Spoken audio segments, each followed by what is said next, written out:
Football খেলাটা মাঝে মাঝে বড্ড নিষ্ঠুর। এই যেমন ব্রাজিল এবং কোস্টারিকা ম্যাচ, এই ম্যাচ জেতার জন্য আসলে ব্রাজিল কি করেনি, 19টা অ্যাটাক, একটা দুটো না 19টা অ্যাটাক। বল পজিশন ছিল ব্রাজিলের 74%, পুরোটা সময় খেলা হয়েছে আসলে কোস্টারিকার দিকে, কোস্টারিকার ডিবক্সেই খেলা আসলে হয়েছে।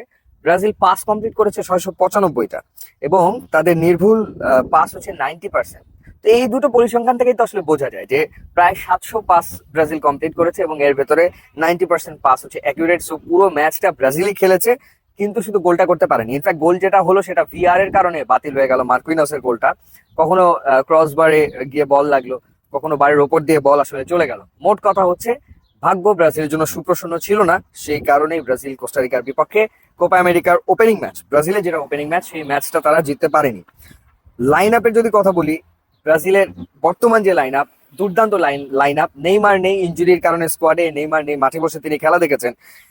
কিন্তু তাদের যে লাইন আপ, অর্থাৎ গোলকিপিং এ অ্যালিসন বেকার, এরপর ঠিক ওপরে ডিফেন্স লাইনে দানিলো, মিলিতা, মার্কুইনস রয়েছেন, আরানা রয়েছেন, তার উপরে রয়েছেন দা সিলভা, তার উপরে খেলছেন রাফিনা, অর্থাৎ উইঙ্গার পজিশন রাফিনা, পাকেতা, এবং আরেকদিকে রয়েছেন রদ্রিগো, এবং তার উপরে হচ্ছে Vinicius junior. So super line up, দারুণ লাইন আপ। এবং এই লাইন আপ কোস্টারিকাকে উড়িয়ে দেবে সেটা খুব স্বাভাবিক ছিল, কিন্তু সেই ঘটনাটা আসলে ঘটেনি। তো আরো দুটো ম্যাচ বাকি রয়েছে ব্রাজিলের, এবং সেই দুটো ম্যাচ হচ্ছে কলম্বিয়া এবং প্যারাগুয়ের বিপক্ষে। সো গ্রুপটা ডেফিনেটলি ইন্টারেস্টিং হয়ে গেছে, যেহেতু কলম্বিয়া এবং প্যারাগুয়ের সাথে এখন আসলে খেলতে হবে। তো সেই ক্ষেত্রে দেখার ব্যাপারটি এই দুটো ম্যাচে ব্রাজিল আসলে কেমন পারফর্ম করে। তো নতুন একজন কোচের আন্ডারে ব্রাজিল খেলছে। জানুয়ারি থেকে ব্রাজিল দলের দায়িত্বে রয়েছেন দারিভাল জুনিয়র, এবং এখন পর্যন্ত তিনি 5টা ম্যাচে দায়িত্ব পালন করলেন, কোচের দায়িত্ব পালন করেছেন। দুটো ম্যাচে তিনি জিতেছেন, এবং 3টা ম্যাচ আসলে ড্র হয়েছে তার কোচিং এ। সো নতুন একটা অধ্যায় আসলে শুরু করেছে ব্রাজিল। ফুটবলটা সুন্দর খেলেছে কোস্টারিকার বিপক্ষে, কিন্তু কখনো কখনো সুন্দর ফুটবল খেললেই তো হয় না, রেজাল্টটা বের করে আনতে হয়। এবং দরিভালের সবচেয়ে বড় অ্যাসাইনমেন্ট এই কোপা আমেরিকা, এবং দেখার ব্যাপার তার আন্ডারে আসলে ব্রাজিল কেমন পারফর্ম করে কোপাতে। সো কলম্বিয়া এবং প্যারাগুয়ে ম্যাচের দিকে ডেফিনেটলি তাকিয়ে থাকতে হচ্ছে, এবং ব্রাজিল ফ্যানরা তারা এখন কিছুটা উৎকণ্ঠায় থাকতেই পারে যে এই দুটো ম্যাচে ব্রাজিল আসলে কেমন পারফর্ম করে সেটা দেখার জন্য।